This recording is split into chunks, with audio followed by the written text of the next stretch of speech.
Carboxylic acid की preparation की reactions पढ़ ली हैं। अभी हम लोगों को जो पढ़ना है वो क्या पढ़ना है, केमिकल प्रॉपर्टीज पढ़ना है, केमिकल प्रॉपर्टीज। और केमिकल प्रॉपर्टीज में सबसे पहला है आपका एसिडिटी। सबसे पहला है एसिडिटी।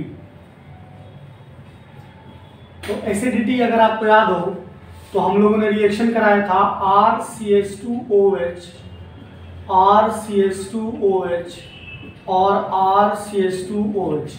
ये सारे के सारे क्या हैं, एलिफेटिक एल्कोहल्स। अगर एलिफेटिक एल्कोहल्स की रिएक्शन अगर हम लोग सोडियम से करा देंगे तो हाइड्रोजन जो होगा वो हट जाएगा और बन जाएगा RCOONA और हाइड्रोजन गैस निकलेगी जो कि पॉप अप साउंड के साथ जलेगी अगर कैंडल जलाते हुए लेके जाते हैं तो। लेकिन ये इतना भी अच्छा एसिड नहीं है कि NaOH से रिएक्ट कर पाए, और जब NaOH से रिएक्ट नहीं कर पा रहा है तो जाहिर सी बात है NaHCO3 से तो रिएक्ट करेगा ही नहीं। ये बात कर रहे हैं हम लोग एलिफेटिक एल्कोहल्स की, एलिफेटिक एल्कोहल्स। अगर यही बात अगर आप एरोमेटिक एल्कोहल की करा दो, एरोमेटिक एल्कोहल में हम बात कर रहे हैं फिनॉल की, एरोमेटिक एल्कोहल में हम लोग बात कर रहे हैं फिनॉल की। अगर फिनॉल की रिएक्शन सोडियम से करा देते हैं, NaOH से करा देते हैं और NaOHCO3 से करा देते हैं तो क्या होगा भाई साहब, तो ये हाइड्रोजन जो होगा वो सब्स्टिट्यूट हो जाएगा and we will get ONA और प्लस हाफ हाइड्रोजन मॉलिक्यूल। और आपको पता है कि if this is act like acid and NaOH is a very good base and we know that acid को बेस पसंद है, बेबी को चाहे कुछ भी पसंद हो, है कि नहीं। और एसिड और बेस आपस में रिएक्ट करेंगे then we will get water, H2O, salt plus water, salt plus water. लेकिन फिनॉल इतना भी अच्छा एसिड नहीं है कि वो NaHCO3 से रिएक्ट कर जाए, तो फिनॉल NaHCO3 से रिएक्ट नहीं करता है। लेकिन अगर आप बात करते हैं कार्बोक्सिलिक एसिड्स की, अगर आप बात करते हैं कार्बोक्सिलिक एसिड्स की, चाहे वो किसी भी तरीके के कार्बोक्सिलिक एसिड्स क्यों ना हो, उनकी रिएक्शन अगर आप सोडियम से कराओगे तो भी आपको सॉल्ट मिलेगा। उनकी रिएक्शन अगर आप सोडियम से कराओगे तो मिलेगा सॉल्ट प्लस हाइड्रोजन गैस निकलेगी। अगर आप NaOH से कराते हो तो भी आपका क्या होगा, सॉल्ट प्लस वाटर मिलेगा, सॉल्ट प्लस वाटर मिलेगा। अगर आप NaHCO3 से कराते हो तो भी आपका क्या मिलेगा, सॉल्ट मिलेगा। और कार्बोनेट और बाइकार्बोनेट्स को जब हम लोग रिएक्ट कराते हैं तो आप लोगों को याद होगा क्या होगा, कार्बन डाइऑक्साइड की इफरवेरेंस निकलेगी और आपका साथ में वाटर तो होगा ही होगा। तो ये कार्बन डाइऑक्साइड तो जिससे हमें पता चल जाएगा कि हमारा जो सॉल्यूशन है वहाँ पर कार्बोक्सिलिक एसिड है। तो ये रिएक्शन जो है टेस्ट के लिए भी यूज की जाती है, test between phenol and benzoic acid, test between phenol and benzoic acid. अगर हम बात करते हैं बेंजोइक एसिड की, तो बेंजोइक एसिड के साथ क्या होता है कि अगर आप NaHCO3 टेस्ट कराओगे तो सॉल्ट निकलेगा, सॉल्ट बनेगा और कार्बन डाइऑक्साइड इवॉल्व करेगी और इस कार्बन डाइऑक्साइड की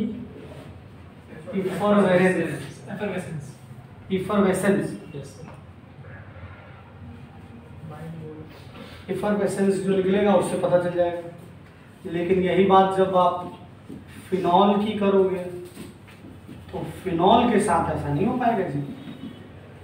phenol will not participate in this reaction and then you can distinguish between benzoic acid and phenol, benzoic acid and phenol. Is that clear? Yes sir.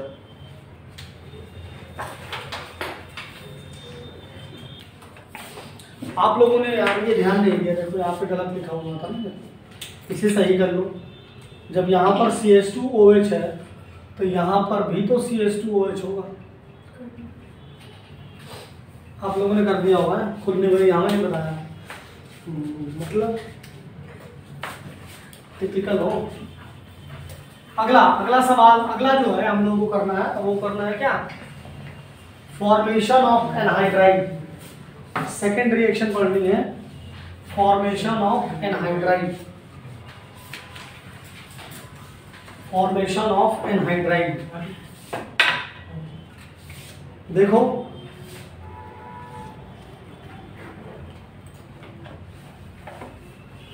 Formation of anhydride. Formation of anhydride, देखो क्या होता है कि जब हम लोग carboxylic acid की reaction, carboxylic acid के 2 मोल ले लिए जाएंगे, RC डबल बॉन्ड OH, हम लोग H+ हीट से करते हैं या फिर हम लोग P2O5 हीट से कर देते हैं। हमने आपको कई बार बताया कि P2O5 क्या है, पागल है पानी के लिए, P फॉर पागल और P फॉर पानी, ये पानी के लिए पागल है, ठीक है। क्या होगा, वाटर रिलीज हो जाएगा और हमें मिल जाएगा आपका R1C double bond O, C double bond OR और प्लस H2O। अगर आप ध्यान दोगे तो यहाँ पर एसिड डेरिवेटिव, एसिड का एक और ग्रुप ड्राइव हो जाएगा, एसिड से ही बन रहा है और इसे बोलते हैं हम लोग क्या, acid anhydride. Acid anhydride, acid anhydride. ये गलत नहीं लिखा, acid anhydride.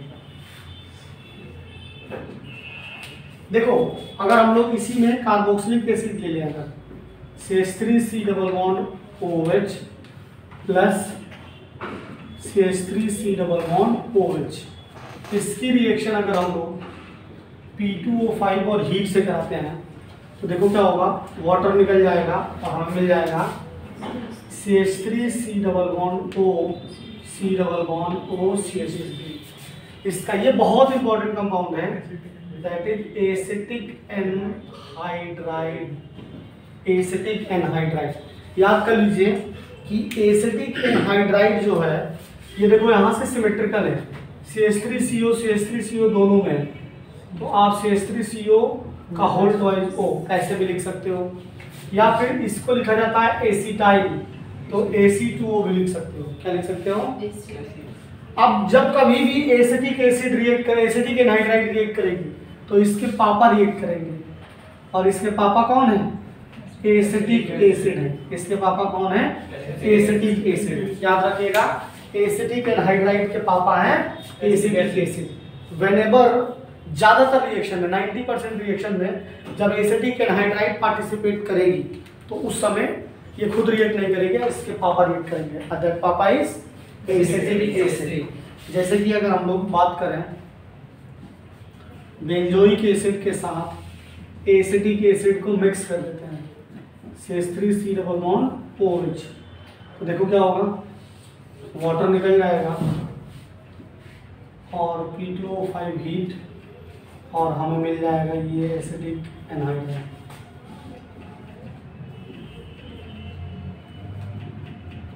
This one is that clear?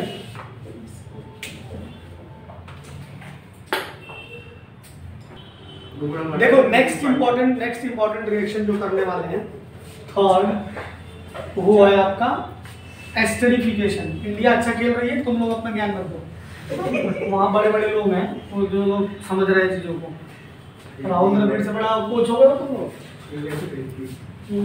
Tendulkar सिखाता है सीधा मारना चाहिए, तो सीधे तेंदुलकर को सिखाते हैं लोग। बताओ जो कमेंट्री में आते जिन्होंने एक मैच खेल रखा है।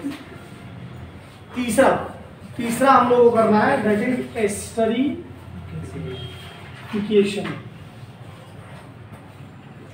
देखो एस्टरिफिकेशन में क्या होता है, हम लोग R1C double bond OH that is carboxylic acid, इसकी रिएक्शन कराते हैं एल्कोहल से in presence of H plus, in presence of H plus.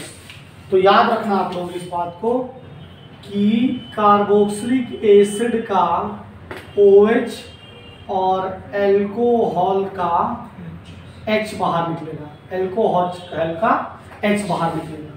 Carboxylic acid का OH और एल्कोहल का H जब ये बाहर निकलेंगे तो बन जाएगा आपका R1C डबल बॉन्ड OR2 और plus H2O, R1C double bond OR2 plus H2O, और ये बन जाएगा हमारा ester.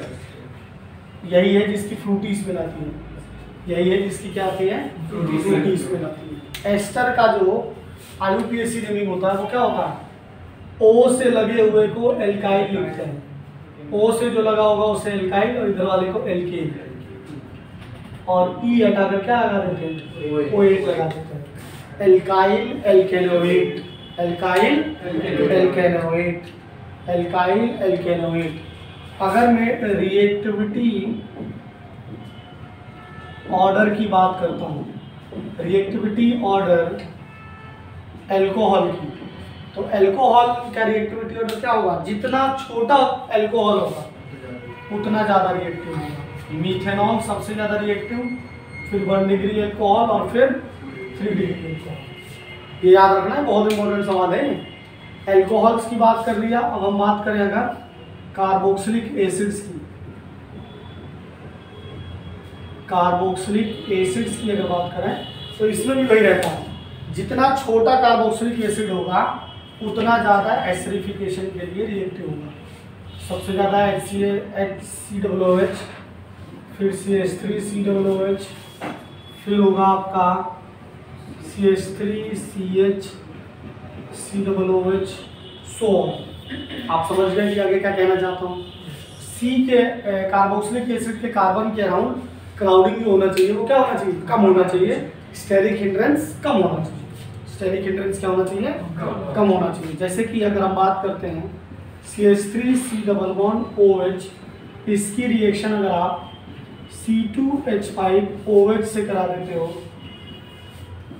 In presence of H plus, तो क्या होगा, कार्बोक्सिलिक एसिड का OH और एल्कोहल का H, एल्कोहल का H, और बन जाएगा CH3C double bond O C2H5 और plus H2 plus H2।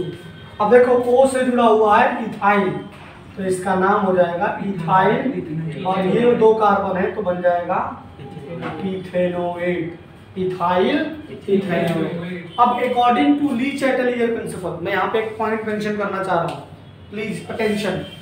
According to Le Chatelier principle, अगर हम लोग कार्बन वाटर को और या फिर इस एस्टर को जैसे ही बन रहा वैसे ही बाहर निकालें, तो ली चैटलियर ने क्या कहा था, ली चैटलियर ने ये कहा था सुशील कि इक्विलिब्रियम अपने ऊपर किए हुए चेंजेस को क्या करता है, अपोज करने की कोशिश करता है, अंडू करने की कोशिश करता है। जैसे ही आप इसे निकालोगे या इसे निकालोगे, ये इसे कवर करेगा, और कवर करने के चक्कर में क्या हो जाएगा, रिएक्शन फॉरवर्ड, रिएक्शन क्या हो जाएगी, फॉरवर्ड हो जाएगी।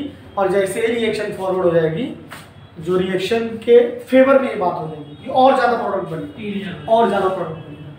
तो ये क्वेश्चन अगर रीजनिंग में आता है तो हम लोग लिखेंगे according to Le Chatelier principle, जो आपका इक्विलिब्रियम होगा वो खुद को अपने ऊपर किए हुए चेंजेस को अपोज करेगा, reaction will move forward due to which contamination and concentration of product will increase. Is it clear? अगर ये इंक्रीज हो जाएगा इसका मतलब रिएक्शन जो हो जाएगी और हमारे फेवर में आएगा।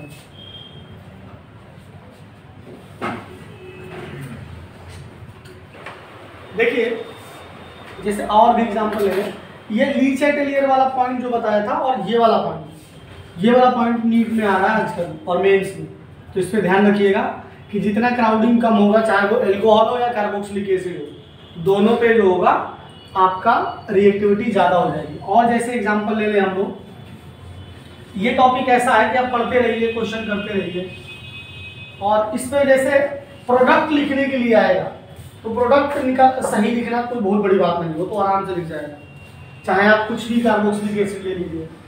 जैसे मान लीजिए हम लोग ले लेते हैं CH3 C double bond OH और प्लस एल्कोहल, इसकी जब हम लोग H+ से रिएक्शन कराते हैं तो देखो क्या हो जाएगा, यहाँ से OH और एल्कोहल से H, this is carboxylic acid and this is phenol which is alcohol. सवाल गंभीर हो जाता है जब कुछ दिमाग लगा दिया जाए क्वेश्चन में, क्योंकि अभी देखो ऑक्सीजन सेम, तो किसी से भी OH निकाल दोगे और किसी से भी H निकाल दोगे तो प्रोडक्ट हमारा सही बन जाएगा।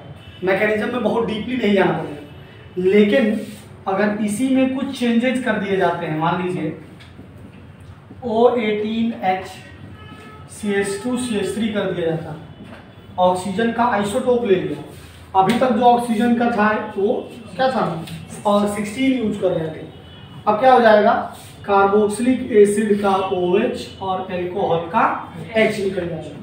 अब अगर गलती करते कि यहाँ से भी निकाल दें तो आंसर गलत होगा। जैसे इसमें आप यहाँ से भी निकाल दोगे तो कौन सी बहुत बड़ी बात हो रही थी, आंसर तो सेम ही आ रहा था, लेकिन यहाँ पर अगर तुमने थोड़ी सी गलती कर दी तो क्वेश्चन आंसर गलत हो जाएगा।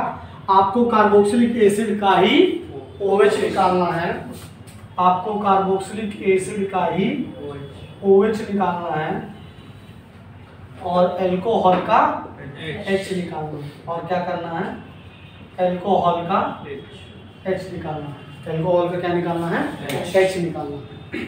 इधर से भी अगर हम लोग जो बना रहे हैं तो क्या हो जाएगा, CH3 CH2 C double bond O और ये बन जाएगा प्लस H2 प्लस H2, ठीक है। नेक्स्ट है हमारा कार्बोक्सिलिक एसिड का रिएक्शन कराना है PCl5 से, PCl3 से और SOCl2 से, थायोनिल क्लोराइड से। तो ये हमें एक ही जगह करा देता हूँ, reaction with PCl3 PCl5 and SOCl2। देखिए क्या होगा, RC डबल बॉन्ड OH की रिएक्शन अगर हम लोग PCl3 से करा देते हैं, RC डबल बॉन्ड OH की रिएक्शन अगर हम लोग PCl5 से करा देते हैं, और RC डबल बॉन्ड OH की रिएक्शन अगर हम लोग SOCl2 से करा देते हैं, तो देखो क्या होगा, सभी में OH हटकर क्या आ जाएगा, Cl आ जाएगा, OH हटकर Cl आ जाएगा, और इसमें और क्या आएगा, इसके लिए आपको इधर 3 लेना पड़ेगा, H3PO3 लेना पड़ेगा। इसमें तो सिंपल रहेगा RC double bond OCl plus POCl3 और प्लस HCl, सभी में OH हटकर Cl आ जाएगा। ये डार्जन रिएक्शन है, RCOCl प्लस SO2 गैस निकलेगी और HCl गैस निकलेगी, तो एक तरीके से ये पेस्ट हो जाएगा। फिफ्थ है आपका, that is reaction with ammonia, reaction with ammonia, ये भी करवा चुके हैं अगर आप लोगों को याद हो। तो अगर हम लोग RC डबल बॉन्ड OH की रिएक्शन करा देते हैं NH3 से, तो याद है ये एसिड है और ये क्या है, बेस है, और हमें पता है कि एसिड को बेस पसंद है, we will get salt RC double bond O NH4 plus minus, और इसको फर्दर हम लोग जब हीट करेंगे तो माइनस का वाटर निकल जाएगा, यहाँ से O और यहाँ से 2 हाइड्रोजन निकल जाएंगे और बन जाएगा RC double bond O NH2 and we will get what, amide, we will get what, amide. तो ध्यान से देखिए, अगर आप RC डबल बॉन्ड OH की रिएक्शन अमोनिया और हीट से कर देते हैं तो ये वाला OH हट जाएगा और RC double bond O NH2 आ जाएगा, ठीक है। सीधे सीधे कार्बोक्सिलिक एसिड से we are getting amide, we are getting amide. अब देखो जैसे कि बेंजो पिथैलिक एसिड है, ये हमारा पिथैलिक एसिड, अगर पिथैलिक एसिड की रिएक्शन अगर आप अमोनिया से कराते हैं और हीट कर देते हैं तो क्या हो जाएगा, OH हटकर NH2 आ जाएगा और पिथैलामाइड बन जाएगा, लेकिन 1 डिग्री पिथैलामाइड बनेगा। क्या बनेगा, 1 डिग्री पिथैलामाइड बनेगा। और जब हम इसको स्ट्रॉन्ग हीट कर देंगे स्ट्रॉन्ग हीट कर देंगे तो अब हमारा क्या निकलेगी, अमोनिया निकलेगी, यहाँ से NH2 और यहाँ से H, और again we are getting phthalimide, but now we are getting phthalimide which is 2 degree, which is 2 degree phthalimide. ये हमारे नीट में कई बार सवाल में आया है, नीट में भी आया है और जेईई में भी आया है, ठीक है। कि अगर हम लोग स्ट्रॉन्ग हीट कर देते हैं और हमारे पास मल्टीपल NH2 ग्रुप पड़े हुए हैं तो क्या हो जाएगा, सीधे सीधे अमोनिया निकलेगी, and this is 1 degree phthalimide and this is 2 degree phthalimide. मैं बोल रहा हूँ उस पर ध्यान दें, लिख नहीं रहा हूँ, कोई जगह नहीं है। This is phthalic acid, this is phthalic acid, this is phthalimide, this is phthalimide. आगे अमाइंस जब हम लोग चैप्टर पढ़ेंगे तो उसका रॉ मटेरियल है ये सेकेंड जीपीएस का, गैब्रियल पिथैलामाइड सिंथेसिस का, गैब्रियल पिथैलामाइड सिंथेसिस। नेक्स्ट से देखिए, नेक्स्ट रिएक्शन हम लोगों को पढ़नी है जो कि बहुत इंपॉर्टेंट रिएक्शन है, और वो है डीकार्बोक्सिलेशन। आप लोगों ने हाइड्रोकार्बन में पढ़ा होगा, एल्केन बनाने के लिए ये रिएक्शन यूज की जाती है कार्बोक्सिलिक एसिड की। देखिए डी कार्बोक्सिलेशन, डी का मतलब होता है माइनस और कार्बोक्सिलेशन का मतलब होता है CO2, कार्बन डाइऑक्साइड निकलेगी। तो देखो क्या होता है कि अगर sodium salt of carbon dioxide, sorry carboxylic acid, sodium salt of carboxylic acid की रिएक्शन हम लोग सोडा लाइम से करा देते हैं। किससे करा देते हैं? सोडा लाइम से। NaOH और CaO के कॉम्बिनेशन को हम लोग क्या बोलते हैं? सोडा लाइम बोलते हैं। क्या बोलते हैं? Soda lime.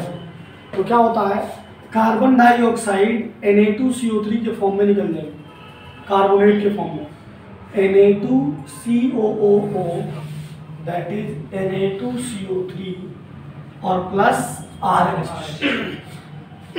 Na2CO3 plus RH। तो आप देखो एक कार्बन लेस का हाइड्रोकार्बन बन गया,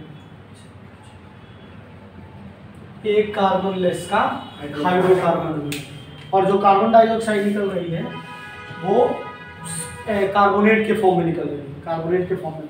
कई बार जो है कई कॉम्पिटिटिव एग्जाम्स में इसको सिंपल हीट कर दें, अगर कार्बोक्सिलिक एसिड ऐसे दे रखा है और सिंपल हीट कर देते तो भी RH आ जाता है और NO2 गैस, CO2 गैस निकल जाएगी।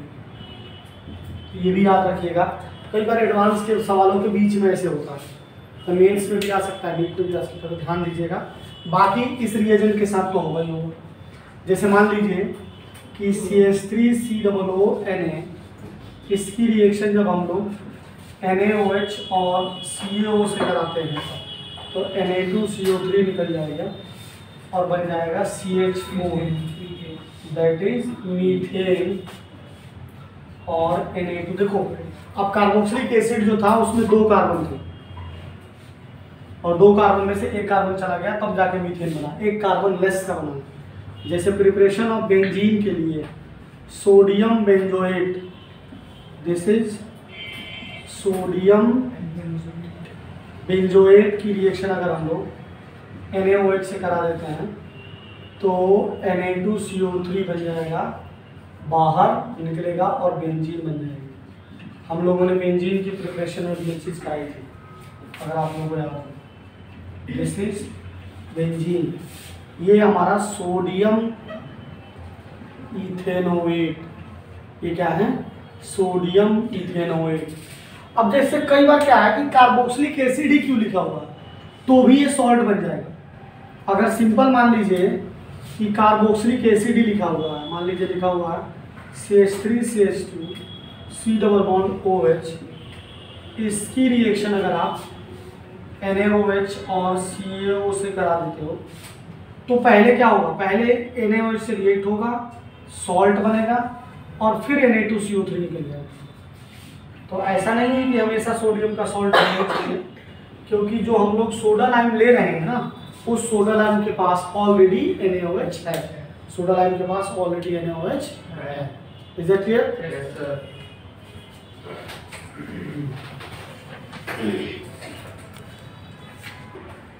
देखो नेक्स्ट रिएक्शन जो हम लोग को पढ़ना है वो पढ़ना है हेल्महोल्ट्ज़ जेलेंस्की।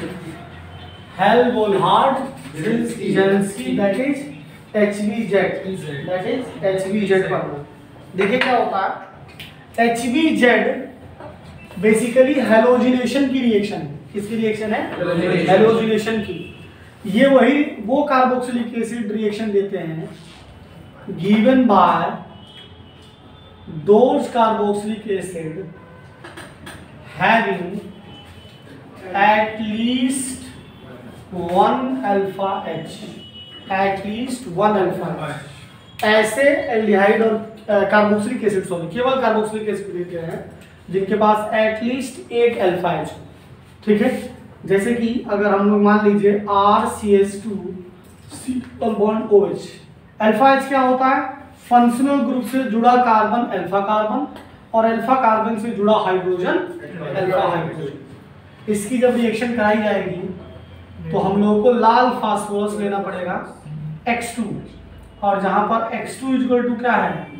Br2 और Cl2, Br2 और याद रखना साथ में हाइड्रोलिसिस भी होगी। कई लोगों को लगता है कि ये अलग है और ये अलग है, इसी में लग जाती है।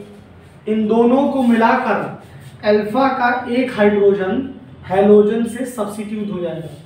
अल्फा का एक हाइड्रोजन हैलोजन से सब्स्टिट्यूट हो जाएगा और हमें मिल जाएगा alpha hello carboxylic acid. Alpha hello बहुत ही ज्यादा इंपॉर्टेंट रिएक्शन है। CH3CH2 C double bond OH, इसकी रिएक्शन अगर हम लोग करा देते हैं रेड फास्फोरस और Cl2 से फॉलोड बाय हाइड्रोलिसिस, तो अल्फा हाइड्रोजन हटेगा और इसकी जगह क्या आ जाएगा? Cl आ जाएगा। क्या आ जाएगा? Cl आ जाएगा। और इसका नाम क्या हो जाएगा? Alpha chloro propanoic acid. Alpha chloro propanoic acid. अगर हम लोग बेंजाइल कार्बोक्सिलिक एसिड जैसे इससे रिएक्शन करा देते हैं, अगर हम लोग रेड फास्फोरस और Br2 से followed by hydrolysis, this is alpha, तो अल्फा से H हट जाएगा और इसकी जगह क्या आ जाएगा? Br आ जाएगा। इसकी जगह क्या आ जाएगा? Br आ जाएगा। बहुत ही ज़्यादा इम्पॉर्टेंट रिएक्शन है और इस रिएक्शन का नाम है हेल्महोल्ट्ज़ जेलेंस्की। हेल्महोल्ट्ज़ जेलेंस्की जो है आपके पेपर में सीधे पूछी जाएगी, इसमें ज़्यादा दिमाग लगाना नहीं। तो ये सारी हो गई आपकी कार्बोक्सिलिक एसिड की केमिकल प्रॉपर्टीज।